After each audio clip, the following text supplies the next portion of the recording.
ছাত্র শিবির এগিয়ে গেলে বাংলাদেশ এগিয়ে যাবে। ছাত্র শিবির সমৃদ্ধ হলে আমাদের অর্থনীতি সমৃদ্ধ হবে। ছাত্র শিবির শক্তিশালী হলে চাঁদাবাজ দুর্নীতি মুক্ত বাংলাদেশ গঠন শক্তিশালী হবে ইনশাআল্লাহ। আসসালামু আলাইকুম। ছাত্র শিবির শক্তিশালী হলে বাংলাদেশ শক্তিশালী হবে, বাংলাদেশ চাঁদাবাজ দুর্নীতি মুক্ত একটি দেশ হবে।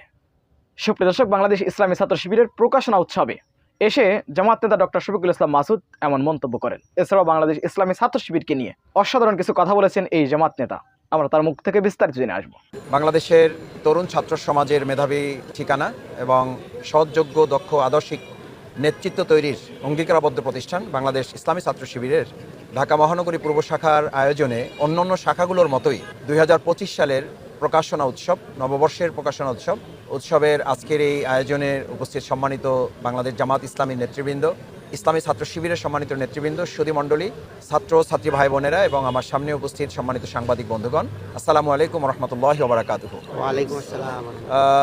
প্রথমেই আল্লাহ শুকরিয়া আদায় করছি যে বিগত 17 বছরের এক দীর্ঘ যে জঞ্জাল অতিক্রম করে বাংলাদেশের জনগণ একটা মুক্ত পরিবেশে মুক্ত বুদ্ধির চর্চা এবং মুক্ত স্বাধীনতার যে চর্চা সেটা করার সুযোগ আমরা পেয়েছি। সেই জন্য যে ছাত্র জনতার বিপ্লবের মাধ্যমে, গণ অভ্যুত্থানের মাধ্যমে এটা হয়েছে, আমরা সেই ছাত্র জনতার প্রতি কৃতজ্ঞতা জানাই। যারা শহীদ হয়েছেন তাদের শাহাদাতের জন্য আমরা আল্লাহর কাছে সর্বোচ্চ শাহাদাতের মর্যাদা কামনা করছি। এবং যারা এখন অসুস্থ আছেন, এখনও আমরা শুনছি ঢাকা মেডিকেলে তাদের লাশ পাওয়া যাচ্ছে, এখন অসুস্থ অবস্থায় অনেকে শাহাদাতের মুখে পড়ছেন। আমরা তাদের জন্য আল্লাহর কাছে দোয়া করি। যারা বেঁচে আছেন তাদেরকে আল্লাহ তাআলা যেন সুস্থতা দান করেন, কারণ এই ছাত্র সমাজের একটা গুরুত্বপূর্ণ ভূমিকাই মূলত বিগত 16 বছরের রাজনৈতিক দলগুলোর গড়ে তোলা আন্দোলনের পূর্ণ সফলতা বা পূর্ণ বিপ্লব তারা করে দিতে পেরেছে।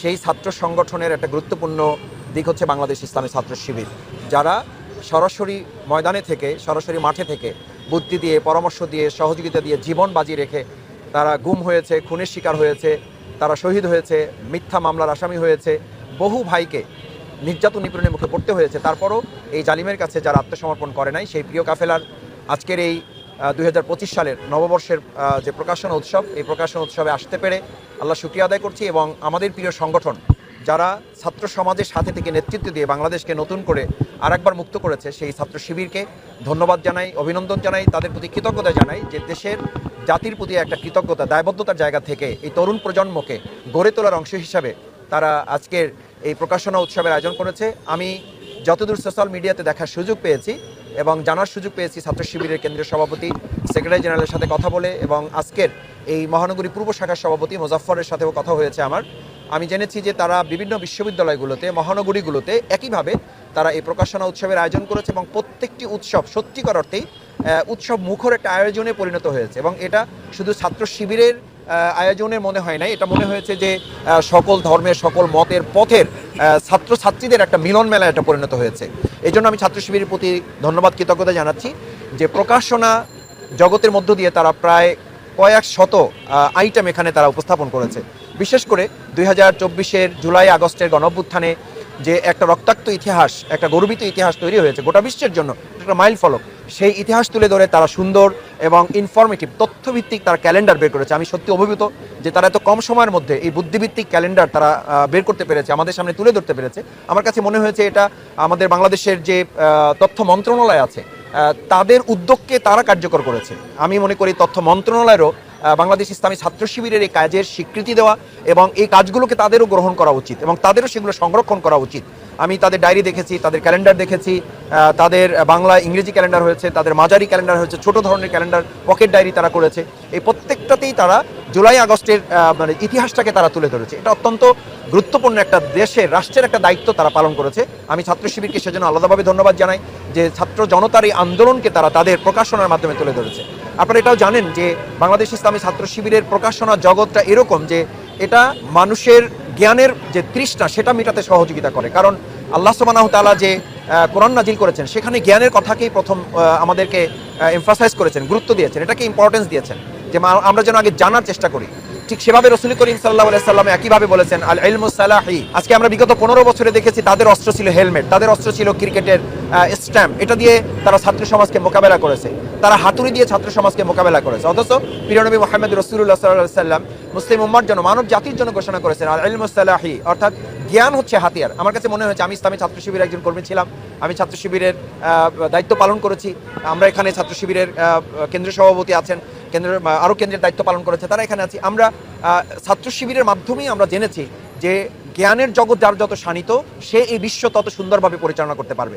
সেই জন্য আমরা হাতুড়ি লীগ যারা জন্ম হয়েছিল, হেলমেট লীগ যারা জন্ম হয়েছিল, এবং স্টাম্প দিয়ে যারা আমাদের ইউনিভার্সিটিগুলোকে এক একটা অস্ত্রের ক্যান্টনমেন্টে পরিণত করেছিল, আলহামদুলিল্লাহ আমি ইতিমধ্যে জেনেছি যে বাংলাদেশ ইসলামী ছাত্র শিবির, প্রাচ্যের এক্সপোর্ট নামে খ্যাত আমাদের প্রিয় প্রতিষ্ঠান ঢাকা বিশ্ববিদ্যালয় সহ প্রত্যেকটা বিশ্ববিদ্যালয় এবং মহানগরীগুলোতে, কোনো কোনো ক্ষেত্রে ডিস্ট্রিক্টগুলোতেও তারা এই আয়োজনগুলো করেছে, এবং এটার মধ্য দিয়ে তারা একটা পরিবর্তন নিয়ে এসেছে। আমাদের অস্ত্রের পরিবর্তে কলম, অস্ত্রের পরিবর্তে বই, অস্ত্রের পরিবর্তে পড়াশোনা, মেধার রাজ্যে আমরা যেন নেতৃত্ব দিতে পারি। আমাদের সন্তানরা, আমরা শুনলে অবাক হই, আমাদের বিস্মিত হতে হয় যে বিগত 15 বছরে যারা দেশ চালিয়েছে তারাও তাদের সন্তানদেরকে দেশের বাইরে পাঠিয়ে দিয়েছে এই জন্য যে এই দেশে তারা নিরাপত্তা বোধ করে না। তাহলে এমন কি রাষ্ট্র আমরা তৈরি করলাম যে আমাদের মেধাবী সন্তানদেরকে আমরা রাখতে পারছি না, আমাদের মেধাবী সন্তানদেরকে আমরা কাজে লাগাতে পারছি না? আমি বিশ্বাস করি বাংলাদেশ ইসলামী ছাত্র শিবির এই প্রকাশনা উৎসবের মধ্য দিয়ে জ্ঞানের যে আলোক বিচ্ছুরণ ঘটাবে, আমরা আর কোনো মেধাবী ছাত্রদেরকে দেশের বাইরে পাঠিয়ে তাদেরকে সেই দেশের জন্য ছেড়ে দেওয়া তো দূরের কথা, বরং যারা দেশের বাইরে চলে গিয়েছেন, আমি ইতিমধ্যে খেয়াল করেছি সেই সমস্ত কলিজার টুকরা সন্তানরা উচ্চশিক্ষা গ্রহণ করে এখন বাংলাদেশের জন্য তারা কিছু করতে চায়, এই মানসিকতা নিয়ে তারা ফিরে আসতেছে। আলহামদুলিল্লাহ, এই জায়গাটা ইসলামী ছাত্র শিবিরের এই অক্লান্ত পরিশ্রমের ফসল।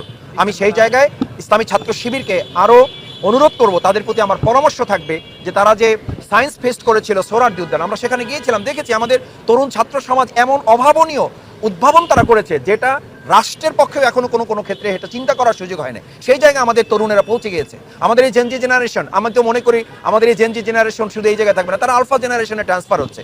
তারা সেই জায়গায় চিন্তা করতেছে বাংলাদেশকে গোটা পৃথিবীর মানচিত্রে কিভাবে এটাকে উচ্চকিত করা যায়, এটাকে তুলে ধরা যায়, এবং বাংলাদেশকে একটা মেধাবী রাজ্যে এটাকে পরিণত করার জন্য। আমাদের ঢাকা ইউনিভার্সিটি নিয়ে এখনো কেউ মস্করা করেন, উপহাস করেন। আমরা সেই উপহাসের জায়গা থেকে, আমাদের ডাকাতের গ্রামের থেকে, আমাদের এই বাংলাদেশের বিশ্ববিদ্যালয়, ঢাকা বিশ্ববিদ্যালয়টাকে আমরা আমাদের মেধাবীদের গ্রাম হিসাবে, মেধাবীদের প্রতিষ্ঠান হিসাবে এটাকে আমরা প্রতিষ্ঠিত করতে চাই। এবং সেক্ষেত্রে ইসলামী ছাত্র শিবির নিয়ে কেউ কখনো দেখি এখনো কথা বলেন, প্রস্তুত তুলেন, এবং খুব বিস্ময়কর ব্যাপার এটা যে ইসলামী ছাত্র শিবির যেন ছদ্মবেশ থেকে তারা বেরিয়ে আসে।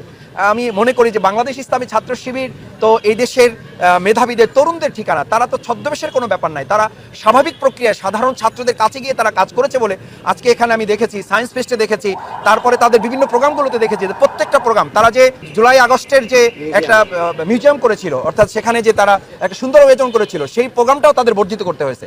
সায়েন্স ফেস্ট তাদেরকে বর্জিত করতে হয়েছে। এরপর আজকের এই প্রোগ্রামে এত উপচে পড়া ভিড় ছাত্রছাত্রীদের, তাদের এবং তাদের অভিভাবকদের অনুরোধে এটাও বৃদ্ধি করতে হয়েছে। আজকে এবং কালকে এটা চলমান থাকবে। এখানে এসে ছাত্রছাত্রীরা ছাত্র শিবিরের এই প্রকাশনায় আবেগ আপ্লুত হয়ে, এটার প্রতি উদ্বুদ্ধ, অনুপ্রাণিত হয়ে তারা এখানে সমর্থক ফর্ম পুরো করছে, তারা এখানকার জিনিস কিনে নিচ্ছে, ছাত্র শিবির ভাইরা উপহার দিচ্ছে, তাদের হাতে পৌঁছে দিচ্ছে। এমন আমি শুনেছি, আমার এত ভালো লেগেছে যে আলহামদুলিল্লাহ যে একজন ছাত্র বা ছাত্রী আসতে পারে নাই, তার অভিভাবকরা ঘুরতে এসেছেন, সে ছাত্র শিবিরের প্রকাশনা দেখে, বই পুস্তকগুলো দেখে এতটা আবেগ আপ্লুত হয়েছেন যে আমার ছেলে বা আমার মেয়ে আসতে পারে নাই, আমি আমার ছেলের পক্ষ থেকে ছাত্র শিবিরের ফর্ম পূরণ করে রেখে গেলাম, আমার ছেলের পক্ষ থেকে আমি সমর্থক হয়ে গেলাম। আলহামদুলিল্লাহ, এটা অত্যন্ত আনন্দের ব্যাপার। আমি বিশ্বাস করি এখান থেকে তৈরি হওয়া মানুষেরাই আমাদের এই রাষ্ট্র পরিচালনায় আকণ্ঠ নিমজ্জিত দুর্নীতিতে আমাদের এই মাতৃভূমি বাংলাদেশ, সেখানে এই সংগঠন থেকে তৈরি হওয়ায় আমাদের শহীদ মাওলানা মতিউর রহমান নিজামী ভাইয়েরা, শহীদ আলী হাসান মোহাম্মদ মুজাহিদ ভাইয়েরা দুর্নীতি মুক্ত থেকে রাষ্ট্র পরিচালনার ভূমিকা পালন করেছেন। আজকে আমাদের ছাত্র জনতা যে উই ওয়ান্ট জাস্টিসের কথা বলেছে, আমরা বিশ্বাস করি ইসলামী ছাত্র শিবির এমন একটা প্রতিষ্ঠান যেখান থেকে আগামী দিনের দুর্নীতি মুক্ত বাংলাদেশ গড়ার নেতৃত্ব তারা উপহার দিতে পেরেছে, পারছে, এবং ভবিষ্যতে এটা চলমান থাকবে ইনশাআল্লাহ। আজকে যে চাঁদাবাজির কথা উঠেছে, আজকে যে দখলদারিত্বের কথা উঠেছে, আজকে যে হানাহানির কথা উঠেছে, আজকে যে রক্তারক্তির কথা উঠেছে, সব জায়গা থেকে মুক্ত করে বাংলাদেশ ইসলামী ছাত্র শিবির একটা সুন্দর এবং সুষ্ঠু নিরাপদ বাংলাদেশ বিনির্মাণের জন্য তারা সৎ, যোগ্য, দক্ষ এবং আদর্শিক নেতৃত্ব তৈরির জন্য তারা কাজ করছে। আমি অভিভাবকবৃন্দের কাছে অনুরোধ করব, আপনাদের সন্তানদেরকে এখানে পাঠান, আপনাদের সন্তানদেরকে ইসলামী ছাত্র শিবির নামক এই বিশ্ববিদ্যালয়ে তাদেরকে ভর্তি করান। তারা একই সাথে আধুনিক তথ্য প্রযুক্তি বিজ্ঞানে যেমন নিজেদেরকে সাজিয়ে রঙিন করতে পারবে, মহাগ্রন্থ আল কোরআন সুন্নাহর আলোকেও তারা একজন আদর্শ, সৎ, যোগ্য, দক্ষ এবং পরকালে জান্নাত উপযোগী একজন মানুষ হিসেবে নিজেকে প্রস্তুত করতে পারবে। সে আমাদের এই সমাজ এবং রাষ্ট্রেরও নেতৃত্ব দিবে, সে মসজিদেরও নেতৃত্ব দেবে, মসজিদের ইমাম হবে। সে যদি আল্লাহ তাআলা আমাদের এই সন্তানদের আগে বাবা মাকে কবুল করেন মৃত্যুর জন্য, অথবা বাবা মার আগে সন্তানকে কবুল করেন, তাহলে আমাদের এই সন্তানরা যেন আপনার নামাজের ইমামতি করতে পারে, আপনার কবরের পাশে দাঁড়িয়ে যেন রব্বির হামহুমা কামা রব্বায়ানি সগীরা এই কথা বলে যেন দোয়া করতে পারে। তারা এরকম আল্লাহ তাআলা শেখানো দোয়া অনুযায়ী রব্বানা হাবলানা মিন আজওয়াজিনা ওয়া যুররিয়াতিনা কুররাতা আয়ুনিন ওয়াজআলনা লিল মুত্তাকিনা ইমামা।